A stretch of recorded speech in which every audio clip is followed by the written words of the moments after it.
And how long have you been doing this? I've been fortunate enough that I started in 1999. Wow, that is a long time. So how many times have you actually been here then? Because this race hasn't been here since 2000. So was here once in ARCA, worked for another race team in Indiana, and then I came here and worked for Hoosier Tire and mounted tires for the Continental Series when IMSA ran here in 2016. Nice. Cool. So 3 times. Yes. So you were telling me earlier, what is the worst job in NASCAR? People have Googled it and said truck drivers were, because I guess we're the first ones there, the last ones to leave. We need to know where it's at, parts-wise. If we don't have it, we need to know where we can find it immediately. And what is it like, you left yesterday, so just talk about the process of loading the truck, getting here, we're waiting to drive in, you unload, and then it's race day. Talk about that kind of behind the scenes process for me. Well, as soon as we get back from the previous race, we unload everything, restock our toolboxes, nitrogen for the tire carts and for the pit guns, get the dry cleaning cleaned, driver suits, all the crew members. Then you start going to see which track we're going to, what truck we're taking to make sure we have parts specific for that truck. Go get the dry cleaning, hang it up on hangers. Are we going to cook this week? If so, how many people am I cooking for? What are they going to be hungry? That's the trick, is trying to figure out what 10 guys are going to be hungry for in 4 days.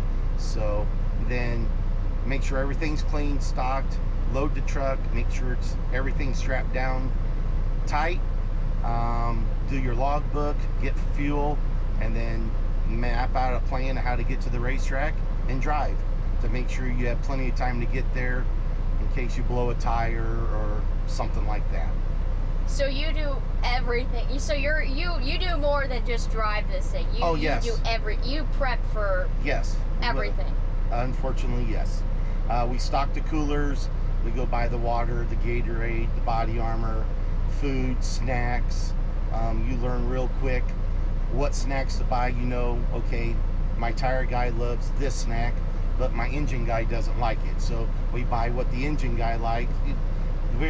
We have some picky eaters, but we know what they love and we cater to them. So, what is that responsibility like? Because again, it's more than just getting the car here. It's more than just getting the stuff here. You have to kind of be responsible in between the races for everything that the team needs. Yes, we like to say we're nothing more than den mothers. We take care of everybody.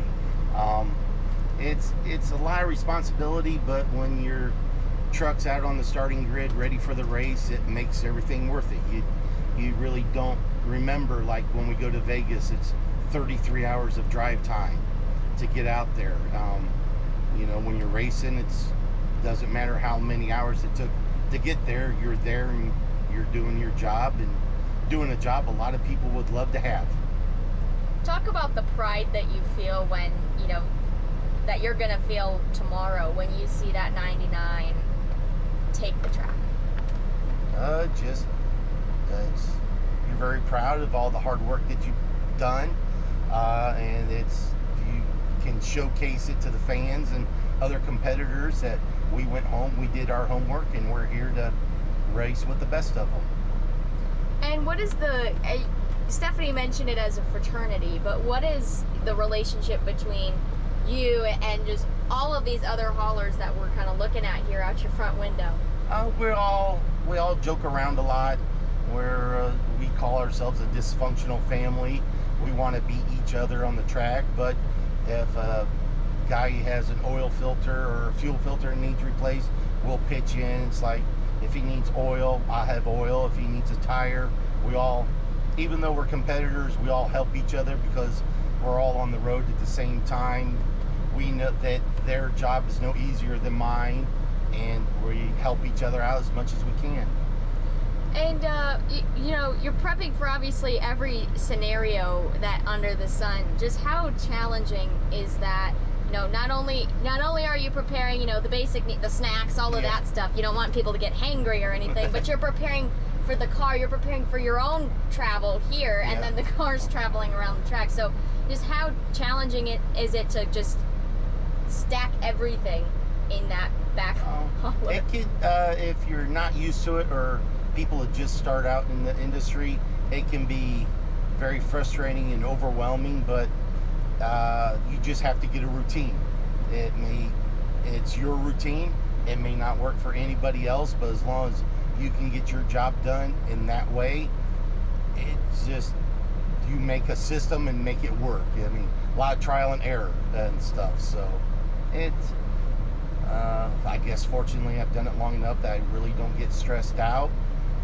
But you can get stressed out very easily doing this. And you know, talk about how much stuff is actually in that back. I don't think people realize when they drive past one of you on the highway, maybe, just how much is in that back. For if we get to practice and qualify, we have 2 completely ready to race trucks up on top. Then we'll have cool down units, pit boxes, garage boxes, fuel cans, tire dollies.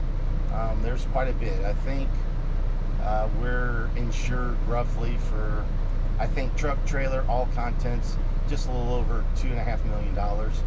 So that's no responsibility either. You know, it's like, I think one time we saw in the movie, if we mess up, we're racing rental cars. So you don't want that to happen. So I don't think a Hertz car or an Enterprise car could drive quite as nicely as that one. It might be funnier to watch, but they wouldn't perform like that. No. So, you know, kind of so now you get to the track. What are the next steps for you? Well, we get to the track, we get to the pre-staging area, we'll get the trucks washed, because these things are nothing more than the ultimate bug killing machine. Get it cleaned, and then we'll wait until roll call. That's when NASCAR gives us the sheet, how we park, usually by owner points. Usually roll call is about 2.5 hours before we park.